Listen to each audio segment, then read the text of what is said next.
জুবিন গাৰ্গ আজি আমাৰ মাজত নাই, এই বিশ্বাস কৰিবলৈ টান হৈছে। সময় যেন খন্তেক সময়ৰ কাৰণে স্থগিত হৈ গৈছে।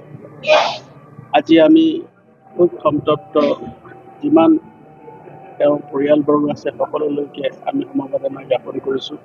আৰু কাছাৰ আৰক্ষীৰ যিমান পুলিচ বিষয়া কৰ্মী সকলো আছে, আমি গোট খাই আমি ইয়াত তেওঁক অনুষ্ঠিতভাৱে শ্ৰদ্ধাঞ্জলি জ্ঞাপন কৰিছোঁ। আমাৰ সাংবাদিক বন্ধুসকলেও আহি আমাক সৈতে সহযোগ কৰিছে আৰু আমি আশা কৰিম যে জুবিন গাৰ্গ এজন শতিকাৰ পুৰুষৰ ব্যক্তি। তেওঁ এজন মহান শিল্পী, মহান গায়ক। তেওঁ কেতিয়ালৈকে চন্দ্ৰ সূৰ্য থাকিব, অসমীয়া ৰাইজৰ হৃদয়ত জীয়াই থাকে।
জুবিন গাৰ্গ আজি আমাৰ মাজত নাই, এই বিশ্বাস কৰিবলৈ টান হৈছে। সময় যেন খন্তেক সময়ৰ কাৰণে স্থগিত হৈ গৈছে। আজি আমি খুব সন্তপ্ত, যিমান তেওঁৰ পৰিয়ালবৰ্গ আছে সকলোলৈকে আমি সমবেদনা জ্ঞাপন কৰিছোঁ।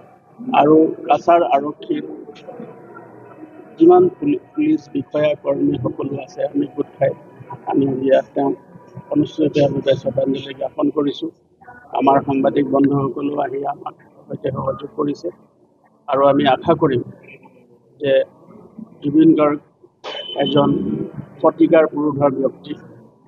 তেওঁ এজন মহান শিল্পী, মহান গায়ক।